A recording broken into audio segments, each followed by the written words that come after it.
wabarakatuh. Waalaikumsalam warahmatullahi wabarakatuh. Di sini kami akan memaparkan materi tentang larangan minuman keras atau khamar dalam hukum pidana Islam yang dimata kuliahi hukum pidana Islam. Yang diampu oleh dosen Dr. Ahmad Muhammad Najis Samsudini, SA, SH, MH, MPD, CSE, CSL, CQMT. Sebelum mempresentasikan materi, terlebih dahulu perkenalkan nama saya Nailul Muna Dan saya Fatimatul Hulusia, Prodi Hukum Ekonomi Syariah semester 4. Di sini saya akan membahas pendahuluan terlebih dahulu yang terdiri dari 1 latar belakang, 2 rumusan masalah, 3 tujuan. Dan yang pertama yaitu latar belakang. Islam merupakan agama yang mengatur seluruh aspek kehidupan manusia, termasuk tentang akal, jiwa, moralitas umat. Salah satu bentuk perlindungan tersebut diwujudkan melalui larangan dalam mengonsumsi khamr atau minuman keras. Dalam perspektif hukum Islam, khamr adalah segala sesuatu yang memabukkan dan dapat menghilangkan kesadaran manusia. Larangan khamr tidak hanya bertujuan menjaga kesehatan fisik, tetapi juga menjaga stabilitas sosial dan mencegah berbagai bentuk penyimpangan perilaku di masyarakat.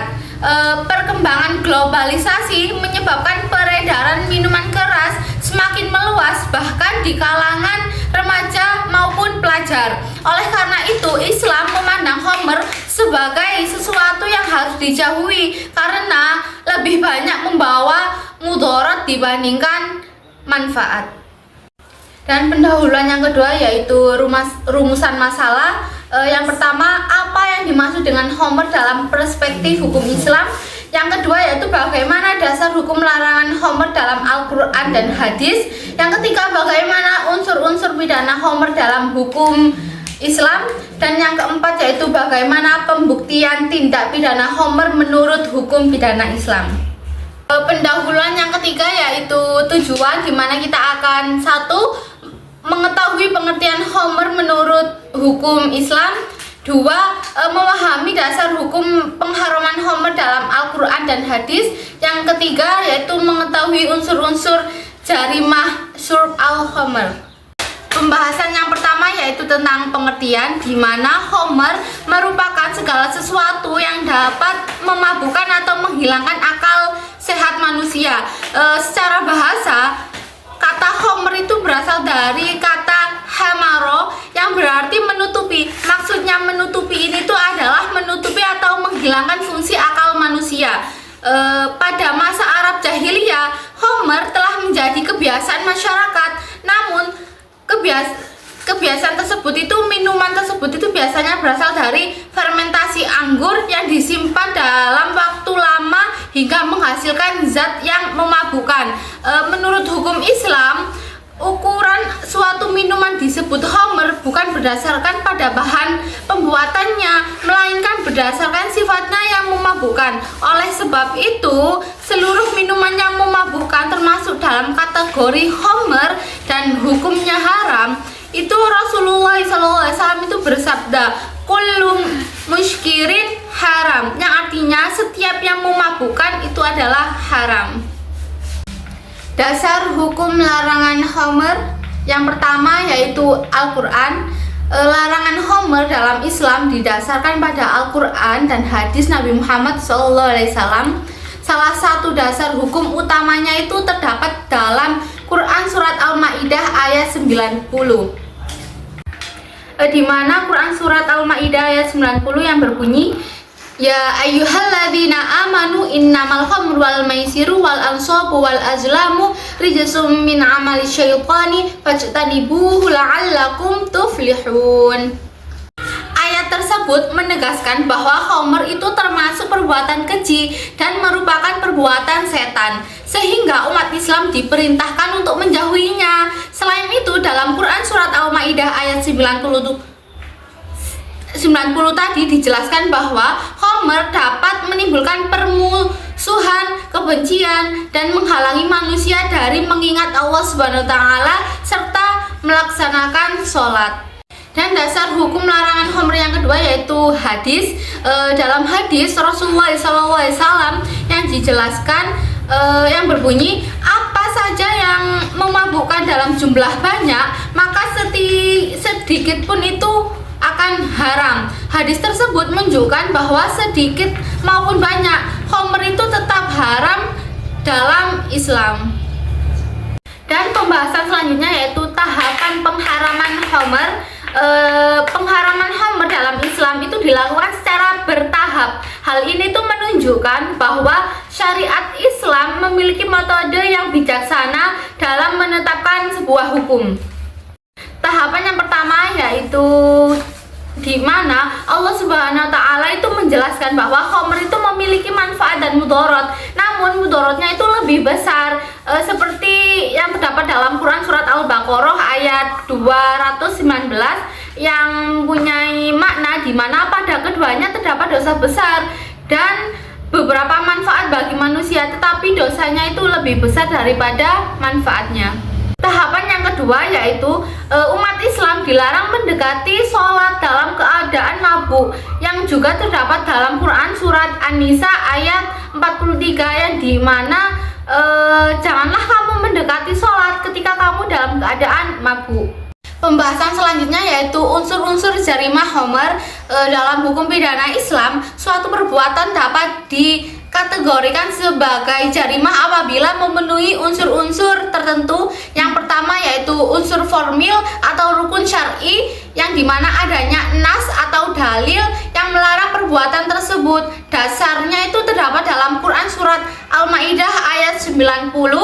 Dan yang kedua yaitu unsur material atau rukun maddi, adanya perbuatan nyata berupa meminum khamr. Seseorang yang dianggap melakukan jarimah apabila meminum tersebut telah masuk ke dalam tenggorokan. Terus yang ketiga yaitu unsur moral atau rukun adabi. Pelaku merupakan orang mukallaf, yaitu orang yang dapat dimintai pertanggungjawaban hukum. Maksudnya ketiga unsur tersebut itu harus terpenuhi agar seseorang dapat dikenai hukum pidana Islam. Selanjutnya ada unsur khusus jarimah syurb al-khamr. Yang pertama ada asyurb, perbuatan meminum khamr secara sadar hingga minuman masuk ke tenggorokan. Apabila hanya berkumur dan tidak masuk ke tenggorokan, maka tidak dianggap meminum. Yang kedua, niat melawan hukum. Pelaku mengetahui bahwa minuman tersebut memabukkan dan diharamkan. Apabila seseorang meminum khamr karena dipaksa atau tidak mengetahui bahwa minuman tersebut memabukkan, maka unsur pidana belum terpenuhi. Hal tersebut menunjukkan bahwa hukum Islam sangat memperhatikan unsur kesengajaan dalam pemberian hukuman. Selanjutnya, pembuktian jarimah khamr. Dalam hukum pidana Islam, pembuktian jarimah syurb al-khamr itu dapat dilakukan melalui beberapa cara, yaitu yang pertama dengan saksi. Jarimah khamr dapat dilakukan dengan adanya 2 orang saksi yang memenuhi syarat persaksian. Dan yang kedua, itu ada pengakuan. Pelaku mengetahui bahwa dirinya itu telah meminum khamr. Dan yang ketiga yaitu qarinah atau petunjuk. Yang pertama itu ada bau minuman keras, yang kedua itu ada kondisi mabuk, yang ketiga itu ada muntah akibat meminum khamr. Dan pembuktian itu dapat dilakukan untuk memastikan bahwa seseorang itu benar-benar melakukan jarimah khamr. Selanjutnya ada pembuktian jarimah khamr menurut ulama. Para ulama itu memiliki perbedaan dalam bukti jarimah khamr. Yang pertama ada Imam Maliki, yaitu berpendapat bahwa bau minuman dan muntah itu dapat dijadikan bukti.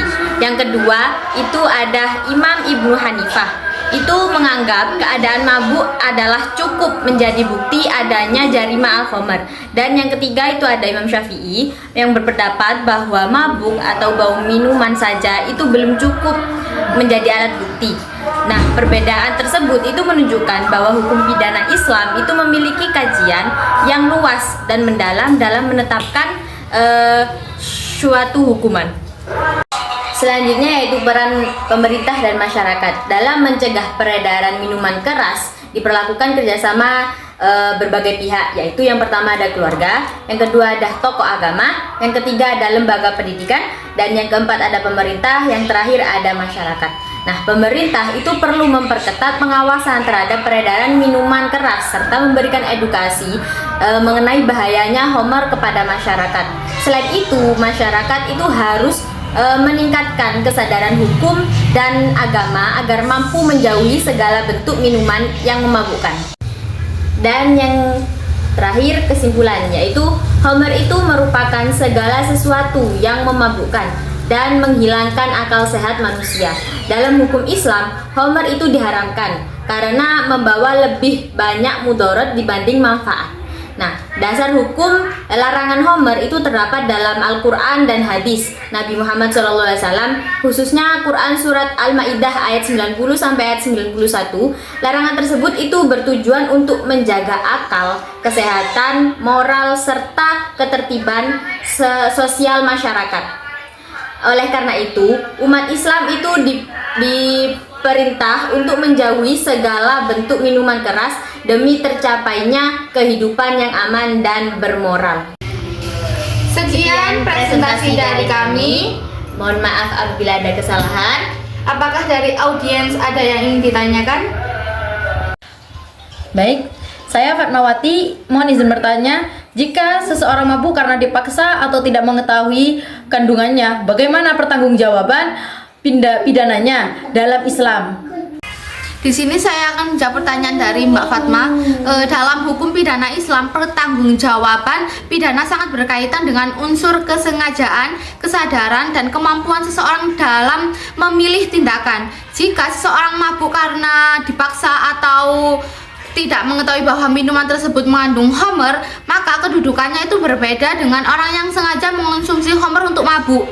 Secara kritis, Islam tidak hanya melihat hasil perbuatannya, tapi juga niat dan kondisi pelakunya. Orang yang dipaksa berada dalam kondisi hilangnya kebebasan kehendak, sehingga unsur kesalahan pidananya menjadi lemah, bahkan dapat gugur. Begitu juga seorang yang benar-benar tidak mengetahui kandungan minuman tersebut dapat dikategorikan tidak memiliki unsur kesengajaan.